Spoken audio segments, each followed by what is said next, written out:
Hi friends, இன்றைக்கி கோவக்காய் வறுவல் எப்படி செய்யலான்னு பார்க்கலாமா? கோவக்காய் வறுவலுக்கு ஒரு மசாலா ரெடி பண்ணணும். அதுக்காக வடைச்சட்டி அடுப்பில் வச்சு எண்ணெய் சேர்த்து அரை ஸ்பூன் கடலைப்பருப்பு, அரை ஸ்பூன் உளுத்தம் பருப்பு, அரை ஸ்பூன் மல்லி சேர்த்து ஃப்ரை பண்ணிக்கிறேன். இதோட கட் பண்ணி வச்சுருக்கிறேன் ட்ரை கோகோனட் கொஞ்சம் சேர்த்துக்கிறேன். இதோட 1/4 ஸ்பூன் ஜீரகம், 1/4 ஸ்பூன் மிளகு, 1/4 ஸ்பூன் சோம்பு சேர்த்து வறுத்துக்கிறேன்.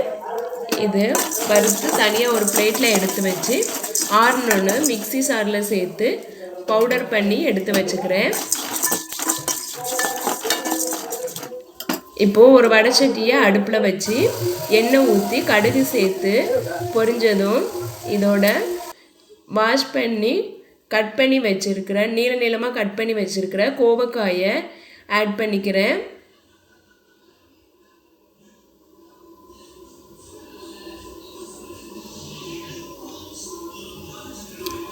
கோவைக்காய்க்கு தேவையான அளவு உப்பு சேர்த்து கோவக்காயை லோ ஃப்ளேமில் வச்சு வதக்கிக்கிறேன். கோவக்காய் வேகிறதுக்கு டைம் எடுக்கும். கோவக்காய் நல்லா வெந்தால் தான் இந்த கோவக்காய் வறுவல் சூப்பராக இருக்கும்.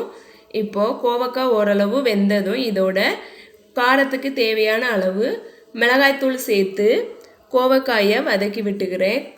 இன்னும் கொஞ்சம் நேரம் கோவக்காயை வேக வச்சுக்கிறேன். கோவக்காய் வெந்ததும் இதோட அரைச்சி வச்சுருக்கிற பவுடரை சேர்த்து மிக்ஸ் பண்ணி விட்டு 2 நிமிஷம் வேக வச்சு எடுத்தால் சூப்பரான கோவக்காய் வறுவல் ரெடி. நீங்களும் செஞ்சு பாருங்கள்.